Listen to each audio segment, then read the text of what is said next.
Recently, we released a video talking about how relocation affects friendship. Today, we're going to be talking about how relocation affects marriages and families. If you don't know, relocation affects families and marriages in a lot of ways, a lot of ways. Yeah. So whether you are here or you are thinking of relocating, this video is for you. If this is something you'd like to see, please stick with us till the end of the video.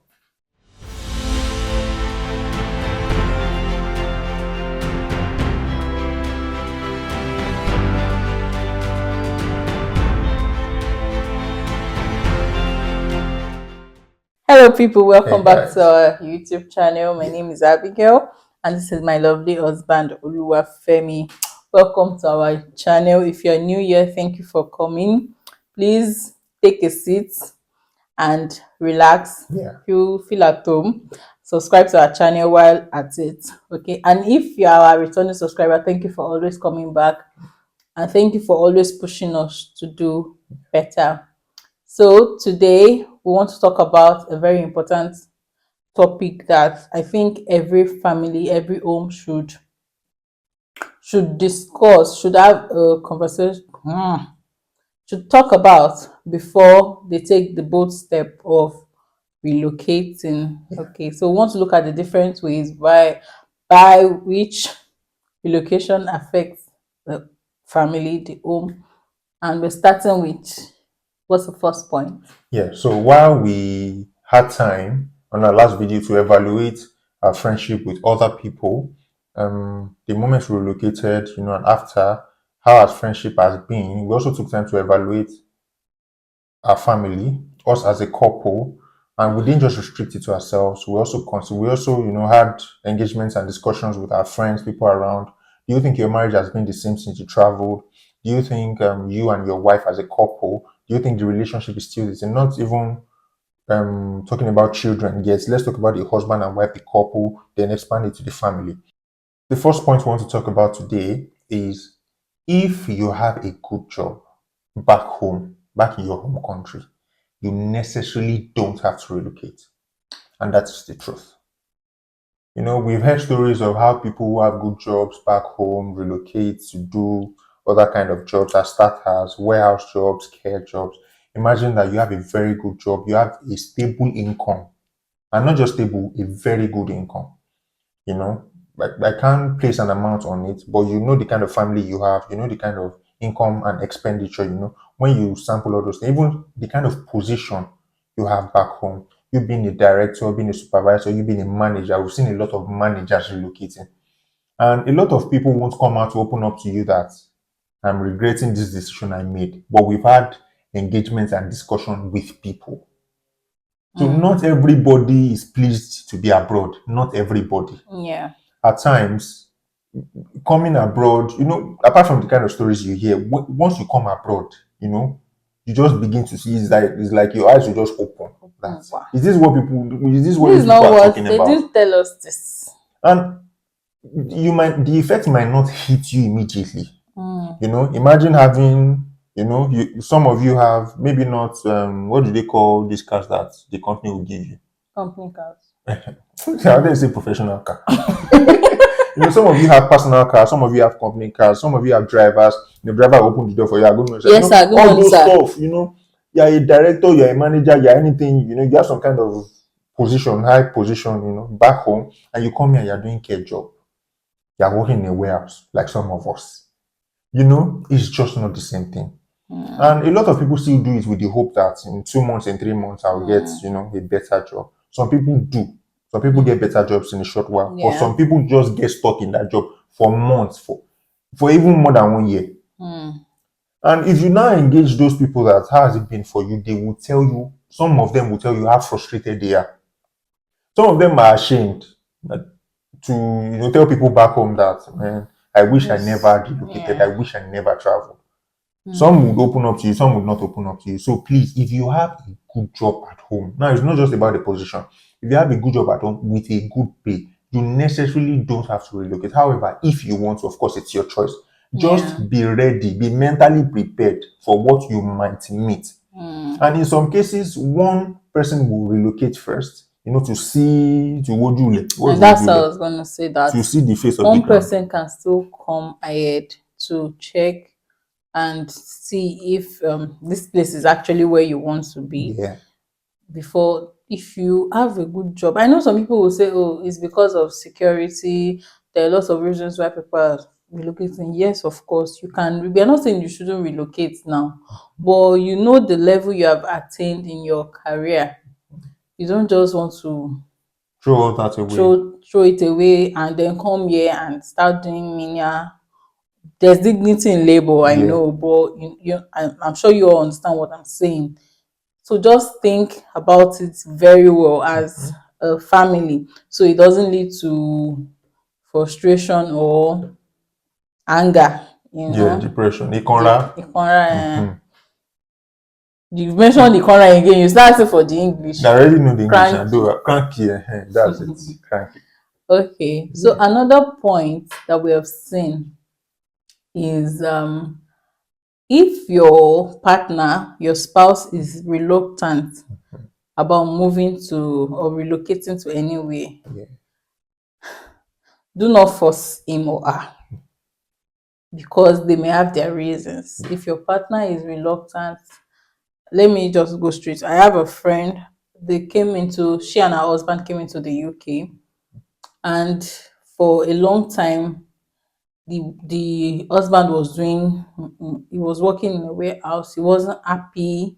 He wanted more, because so when after working, he will go back home and feel so sad that the Yeah. wife will try to cheer him up. What's the matter? What's going to say? He's not happy, that he knows what he was doing back home. He had a big warehouse to himself. He was a businessman, that he had boys, doing his business. So he was calling. Sometimes he doesn't even go to work, his money will come and meet him at home, and now he's here. He has to wake up in the cold, wake up so early to go to work, and then he was just angry, and he was already getting frustrated because the woman actually said she forced him. He didn't want to come. She forced him to relocate. So he was getting, and the lady was almost in tears the day she was telling me that what will she do? He needs a good job. He needs a better paying job. But thankfully for them, he has a good job now. He doesn't have to work in the warehouse. So what I'm saying is that if your partner is reluctant, you people, you guys should talk about it clearly. State the terms, so that one person will not blame the other Yeah. for this. Abi, what do you think? Yeah, I think that's it for us. My wife had always been someone that, not as if she actively wanted to, travel abroad or something, but it was like it was in her plans. Me, it had never been in my plans. Of course, I saw myself traveling out, but just for a short while, go for vacation, come back home and continue what you're building. But at the point where we had to relocate, we sat together and we were on the same page. So that is very, very important. I'm not saying if you don't have plans to travel abroad or to relocate, you shouldn't. The point is that you make sure you are on the same page with your spouse. Yeah. A lot of people just make decisions without even necessarily carrying the spouse along. You take a step and your spouse is not even aware. It just seems like you're dragging the spouse along. What's the meaning of it? Ensure that the both of you are on the same Yeah, page, same so thing. it doesn't lead to frustration. Tell me, I'm telling you, the UK of all places is not a place you want to live with someone that is not happy Not or happy. that is frustrated. The UK can be very, very lonely. Now imagine you're in the same house with someone who is even depressed or who is frustrated. You don't want to be in that position. So please and please ensure you do not drag your spouse along. If your spouse can even agree for to remain in the home country, you that you want to relocate, okay, you relocate. Let's be shuffling like that. Maybe sometimes you come home, or sometimes I come over if you can afford it. Just find a balance. Just make sure that both of you are on the same page. So with that, we'll come to the third topic, which is very, very, very important. It's an important one. Role change. What can you say about that? I have a friend right here, not right here, I mean right here in the UK, that will most likely watch this video. If you are watching, you know I'm talking about you. When they were back home, he never saw himself as someone who could be doing chores at home actively. When I say actively, the wife is the student and she also has to do 20 hours work, so she's always out. If she's not in school, she's at work. So most times he is home. If he's not at work, I mean, he's home with the children, so he has to wash plates, he has to sweep the floor. Sometimes he has to, iron clothes, do chores that he did not do actively back home, which was a big deal to him. And I would also want to speak about us too. Even if I did not do it every time, I mean, my close friends, those that knew us back from Nigeria, would know that I don't shy away from those kind of responsibilities. I sweep, I cook once in a while. I warm stew. Don't I warm stew? You Do said I you warm cook. stew? I don't cook. Which The other day I don't do amala. eh? I already knew you to turn like this. I already knew you would Which do day? this. Which day? My brethren, listen to me and believe me. I cook every now and then. I'm not saying it's every time, but at least I cook. But the point is, you should understand and realize that once you get here, there are some things that you don't do back home, most especially chores that you will begin to do compulsorily. You So will before begin we to even do go them. further, if you're not comfortable with that, Yeah. maybe you should still stay in Ehen. your country. It might be Yeah. a very trivial matter, but it's a very, very big It's deal. a very, very big deal. Roles change here. Yeah, it's not the woman. There's nothing like the woman has to cook, the woman has to change the diaper. Nope. I'm so sorry. Everyone does it. Yeah. All hands on deck. Yes, from what we have seen though. All hands on deck.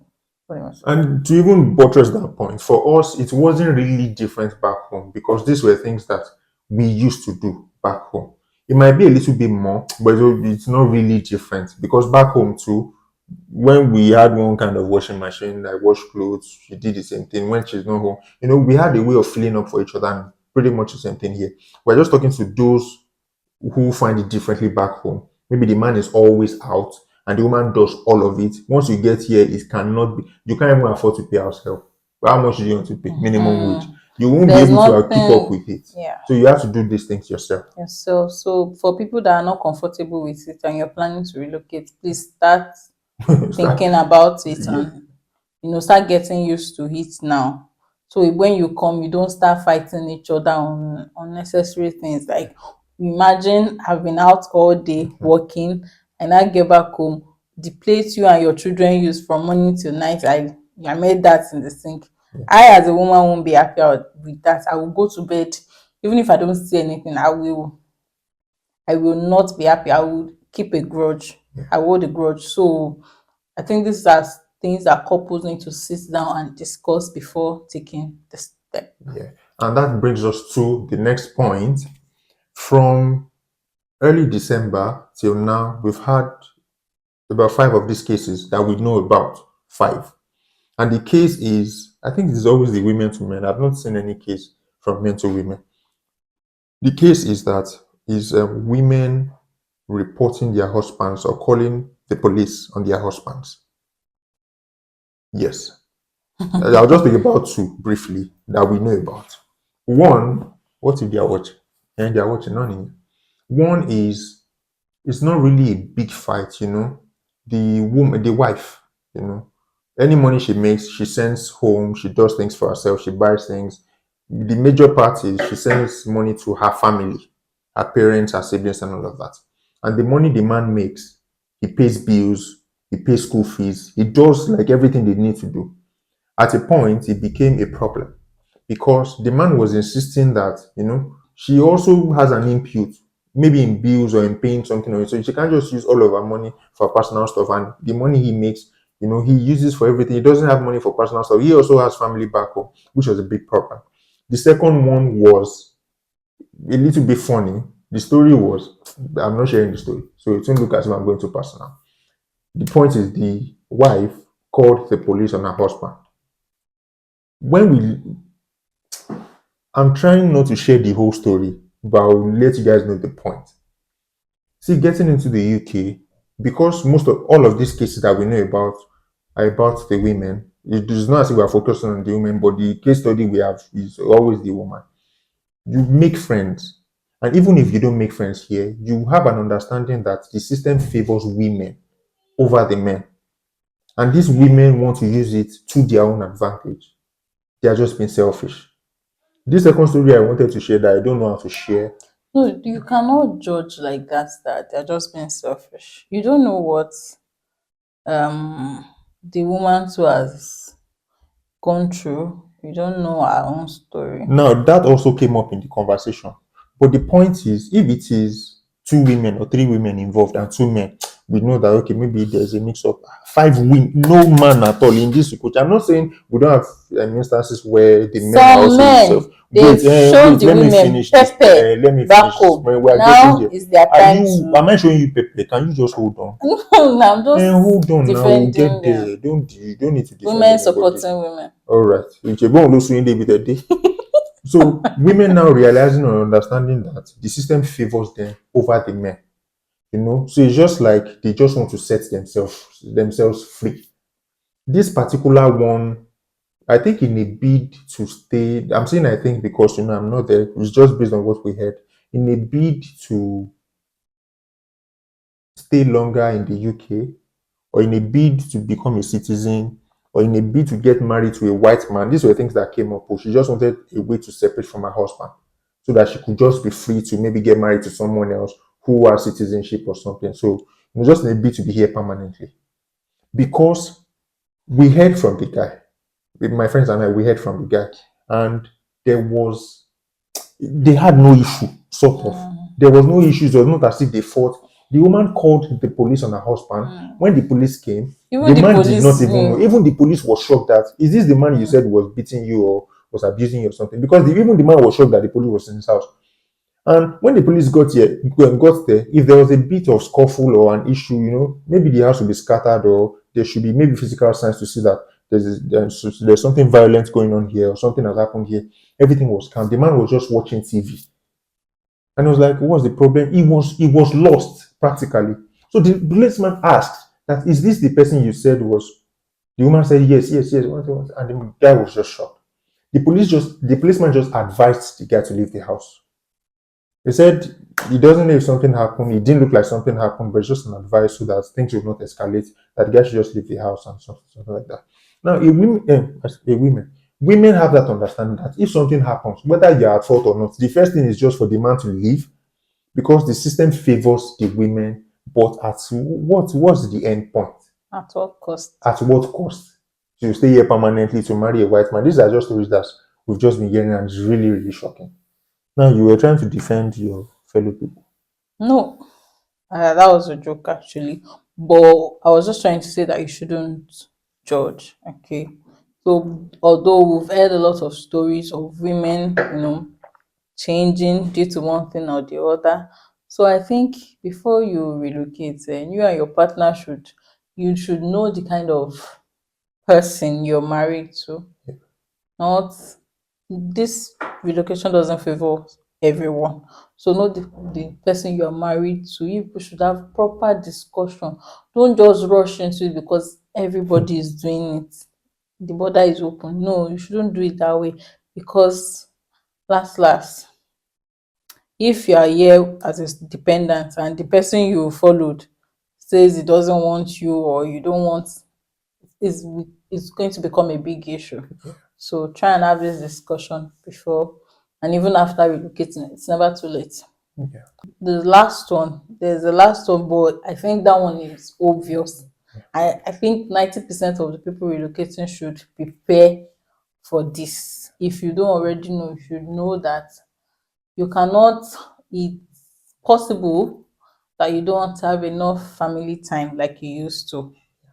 So because the system is designed in a way that we are running after shifts, we're running after money, you have several bills to pay. So at times the father might not be home when the mother is home. It might be when one person is coming in, the other person is going out, because definitely one person has to be with the kids. So it's always like that. So there's no, that family time is no longer there. Newly coming into the UK, it might be a struggle finding a day or two consecutive days that everybody will be at home together. At times, you hand over children at the bus stop. At And that times, thing can be very one person will be frustrating. going to work. You just can't be late. Lateness is a no-no here. So when the other person is on the way, one person is about to leave, then you just carry You the children out. exchange You children exchange at the children at bus the bus stop. stop. So it's just really, really difficult. So that family time, if you are someone who values family time, I'm not saying it will be like that, and I'm not saying it will be like that for long if it is like that. But there might be times that you find those kind of issues, having proper family time. I think that's just it. Yeah. And we just want you to be prepared, just to know what to expect and find your way around. There's always a way around it. So let us know what you think about this topic in the comment section. If you've relocated, how has it been since then? How has your marriage grown? Has it affected you positively or negatively? Let's know your thoughts. And if you're planning to relocate, I know you have fears, but with proper communication with your partner, you can overcome any obstacle. Yeah. Don't forget that Jesus loves you. Yes, I also wanted to mention, you can please pardon my accompo. So for a lot of our friends and subscribers that are in Derby, if you would like to worship with us, or you are still trying to get a place to worship, we're inviting you to our church, RCCG Solid Rock Derby. I think we'll try to put the address on the screen. It's 55 Woods Lane, DE22 3UD. We'll put it on the screen. So please feel free to worship with us. If it's your first time worshiping with us, of course, the church will welcome you. But you can also, I know the announcement now. you can also call us, just let us know you're around. Let's just have a little chat. Yeah, we've met a lot of people. Yes, we've met a lot of people in church. Just let us know you're the Fab family, Fab Daddy. and we'll welcome you in our own special way. So thank you very much for that. Yeah. Jesus loves you, and whatever your plan is for the future, always you're carrying each other along, but you need God. Yeah. Also carry God along with you. So with that, we'll say bye-bye for now. Yeah. See you in our next video. Have a nice week. It will be.